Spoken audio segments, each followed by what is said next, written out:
Welcome to the channel. The purpose of channel is to facilitate you in learning physics at your convenience.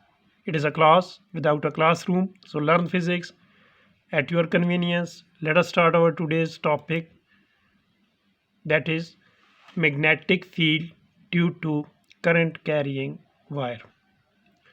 Students, it is observed that if we place a compass needle that is used to detect the presence of magnetic field around a current carrying wire, it shows deflection.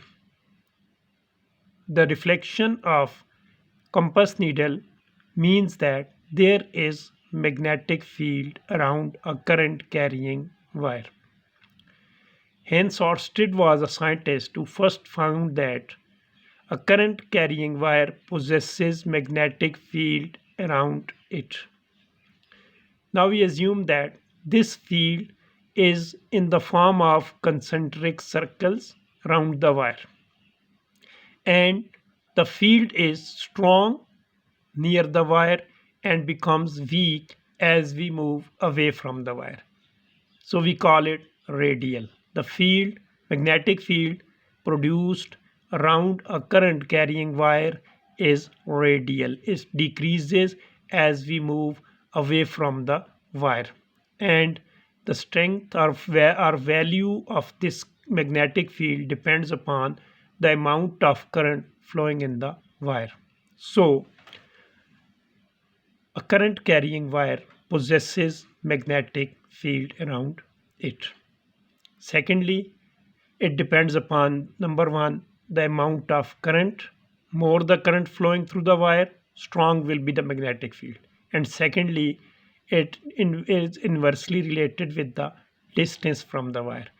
If we increase the distance from the wire, the magnetic field around it goes on decreasing.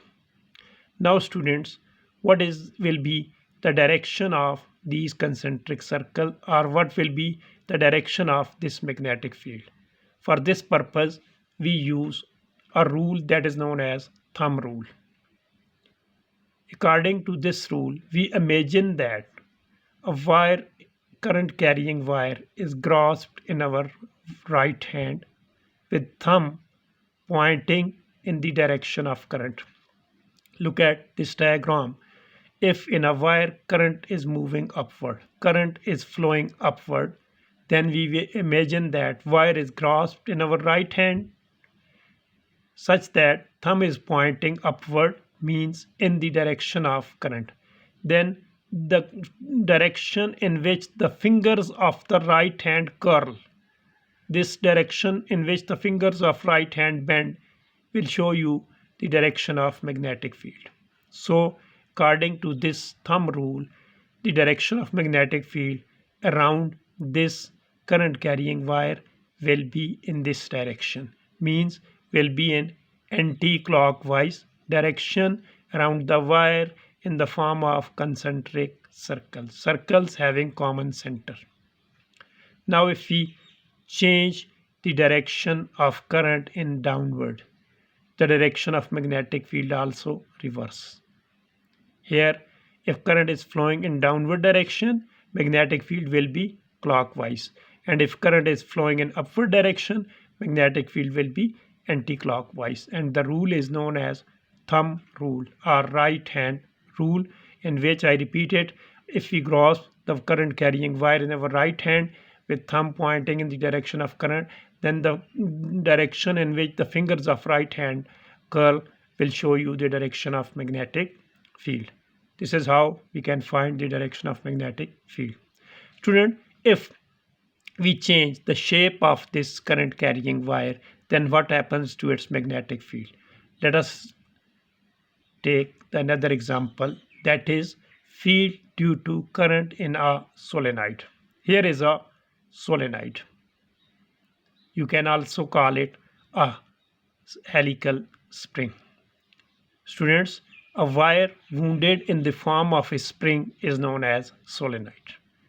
And when we connect a battery like this, a battery across this spring, what happens? Currents start flowing in this solenoid.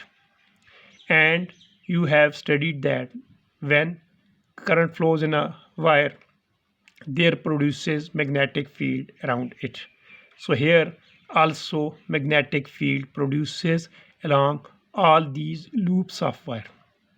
Collectively, this magnetic field will get a form like this. So there is a magnetic field within the solenoid and it behaves like a bar magnet. So when current flows through a solenoid, there develops magnetic field in and around it. Field is stronger, intense inside the solenoid and weak outside. Now what will be the direction of magnetic field? If this solenoid behaves as a magnet, then which side will be the north pole and which side will be the south pole of this magnet? It is also known as electric magnet. Again, we use the thumb rule or right hand rule. Now in this case, we grasp this solenoid in our right hand such that the fingers of the right hand curl surrounds this solenoid in the direction of flow of current. In this case, if current is flowing in this direction, we will hold this solenoid in our right hand such that fingers of the right hand are in the direction of current in the wire. Then the stretched thumb shows the direction of north pole of this electric magnet. So this is how we can find the direction of the magnet that is formed due to the flow of current in a solenoid. The other features, on what factor the strength of this field depends, you will study inshallah in your college classes. At this level, it is enough for you to understand that number one, when current flows through a wire, there produces magnetic field around it, and direction of this magnetic field can be found by using thumb rule, and the strength of the field depends upon current in the wire and distance from the wire. Similarly, when current flows through a solenoid, that is, I told you, a spring, how the magnetic field produces within and around it, and what will be the direction of magnetic field. So this is all about the magnetic field produced due to current in a wire. Students, thank you for sparing your time to watch this video. If you liked it, don't forget to subscribe the channel. Take care of you. Goodbye.